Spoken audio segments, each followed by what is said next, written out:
If you wear glasses, you'll probably have an anti-reflective coating, and you'll have definitely seen mirrored sunglasses before. But what if I told you there was a technology that was somewhere halfway between these two extremes, and that it is key to making the perfect glasses? Well, today you're about to learn all about flash coatings, how they work, what they do, and how you can customize different flash coatings on different tints to make your glasses look amazing. So hi, I'm Robert, Style and Vision Consultant here at the Spectacle Factory, and it's my job to pair you with your perfect pair of glasses. And I really believe that for the vast majority of people, a key feature of their perfect glasses is a flash coating. Let's start by talking about what a flash coating is. Well, I have it on these glasses that I'm wearing right now. It's essentially a coating which is semi-reflective. So, as opposed to an anti-reflective coating, which is trying to reduce reflections from the lens surface as much as possible, and a mirrored sunglass, which is trying to reflect basically all the light that hits it, a flash coating is selectively reflective. The brighter the light source that hits it, the more it reflects that light away. That is, for me, a game changer in terms of making my eyes more comfortable throughout the day, because personally, as someone who's light sensitive, in brighter lit environments, I want more protection from my glasses. And in lower light situations, I still want to be able to see clearly. A flash coating achieves that. It makes your eyes more comfortable, especially when you have direct or bright or intense lighting around you. But there is a cosmetic advantage to that as well, because by reflecting different wavelengths of light, you can create different hues on the lens surface. And that's where these examples come in. Would you believe that these two pairs of glasses have exactly the same tint? They are so different from one another, and that is purely based on the flash coating. So here we have a jade or green flash coating on top of the blue, and it creates this beautiful kind of like teal color. The resultant color from the lenses is a combination of the tint and the flash coating combining together. On the other hand, in the Reykjavik Eyes White Gold Ricard, this has the same blue 25% tint, but this time combined with a ruby flash coating, which is more in the red or pink spectrum. And with this combination, they take on an almost purplish hue. And that's the beauty of adding a flash coating from a cosmetic perspective. You're creating this kind of iridescent finish that's not one color or another, but different based on how the light catches it and how people see you. So for example, as I move, hopefully you can tell in this environment, but certainly you can tell from other videos where I've showcased these kind of lenses in different settings, the tint will actually appear different from different perspectives. Now I love that effect, and it's so multi-dimensional compared against a standard tint where you essentially just getting the same color all of the time. And on top of all that, the flash coating kind of hides your eyes, and for me, that's essential. When I wear my glasses, I want them to kind of be a shield against the outside world. The world can be quite a harsh place, and I don't know about you, but I personally sometimes don't necessarily feel comfortable in all social settings. So having a tint that kind of creates a barrier between me and real life is sometimes, from a psychological perspective, absolutely essential. A flash coating does that. Now, not to the extent that you can't have a conversation with someone. It's not rude like it would be if you were wearing mirrored sunglasses, that way your eyes are completely hidden. A flash coating doesn't really do that unless you're adding it onto a sunglass lens, and we'll talk about sunglasses shortly. These are still appropriate to wear. You can wear them at work, you can wear them basically anywhere you want to, including at night, by the way. As long as this tint is no more than 25%, you can have a tint and flash coating, and it's totally safe for nighttime use. One of the coolest things to do with a flash coating is combine it with a photochromic lens. So these are lenses that go from light to dark, and here I have two examples to show you. First of all, we have the amazing, incredible Renzo by LA Eyeworks. I've said before that LA Eyeworks make the best acetate frames in the world. This is a beautiful example because it's so gorgeously polished, finished, it's simple, it's super thin, very lightweight because of that, and the coloration is just fabulous. These glasses have the jade flash coating, just like on the Anglo-American Fits that I showcased a moment ago. But now it's on a photo fusion lens, so indoors, they're fairly clear, but the jade flash is still providing a bit of color to them, which stops them from just looking plain as they would with a clear lens.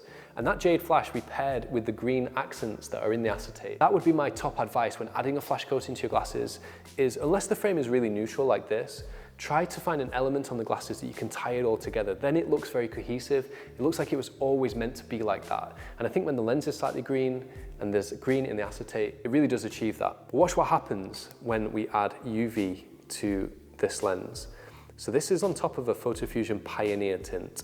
The PhotoFusion Pioneer is like a dark green, so we're going to get green on green. The tint's going to be green, the flash coating is going to be green. Not only is this about to look absolutely incredible, but it also means that the photochromic lenses are more protective for your eyes, because the darker the lens goes, the more mirrored it gets, and therefore the more eye protection you get. There's a reason why mirrored sunglasses exist, because they are more protective. But most people don't really want this look, especially all the time. It's quite sporty. Flash coating, I think, is not too sporty. It's just cool. That iridescent finish is lovely. And this way you've got something that's both functional and stylish. A similar example is to be found here with the unbelievably amazing Masanaga Master of Craft 003 in the crystal with the gold accents. Now these are a very neutral pair of glasses. We added a sapphire flash to these so that the client will have that pop of blue when he's indoors. And this time it's PhotoFusion blue, so we've now got blue on blue. And you can mix and match these colors. We've got so many videos about PhotoFusion flash technology and combining different flash coatings with different PhotoFusion colors. In this case, of course, we went with blue and blue and green, but that's certainly not a fixed rule at all. But watch what happens now that these have activated with UV.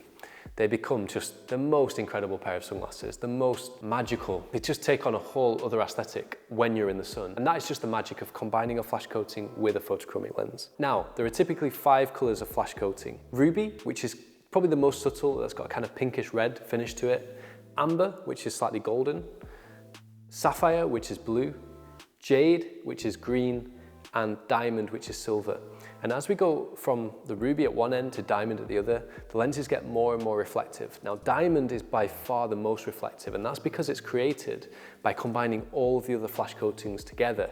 Because it produces a white finish, white light is comprised by all of the colors of the visible spectrum, and therefore that one is quite reflective. Now, there are some potential downsides to flash coatings. As you go to the more reflective ones, you can get some internal reflections within the glasses. That is quite a complicated topic actually, because it does depend on a variety of factors. Your prescription being one, the way the glasses fit being probably the most crucial as to how many reflections you're going to see within the glasses themselves, and the amount of tint that's behind it. The way the flash coating works is that the front surface of this lens will reflect light in all directions, including backwards. So any light that hits it is reflecting off essentially everywhere. Now, if you don't have a tint on the lenses, some of that light is going to reflect into your eyes, and it does depend on the angle of light that catches it. Some people who are hypersensitive can actually find flash coatings quite uncomfortable because of that. But if you do put it on top of a more moderate tint, like a 20–30% tint at least, that is essentially a non-issue, because the tint is going to absorb those reflections that would be coming through the lens. And on the back of a flash coated lens, we would always put an anti-reflective coating. That is critical as well. So if you follow those rules, if you get a good fitting pair of glasses with a not too prominent flash coating and the base tint on the glasses, you're very unlikely to have any issues with a flash coating. Aside from that, it's only good. I love the way that flash coatings look. I love the way that they make your vision more comfortable. And I love the psychological effect that they have in terms of making you feel a bit more confident and a bit less exposed. And we've got plenty of examples on this channel of how incredible they look when you combine them on a sunglass. I think almost always, if you're speccing a pair of sunglasses, there's really no reason not to choose a flash coating. It makes them much more protective when you're driving towards the sun or when the sun is particularly bright. That's about it. That's everything I know about flash coatings. I hope you learned something. If you did, make sure to give this video a like. And if you think there's someone who might appreciate what a flash coating does for their glasses, make sure to share this video with them. If you're not already, please subscribe to the channel. We need your help to keep the momentum of this channel growing. We've doubled in size in the last year, and I want to double in size in the next year as well, but that is down to you. Anyway, if you do have any questions remaining, please leave them in the comment section below, and I look forward to seeing you in the next video. Thanks guys, bye-bye.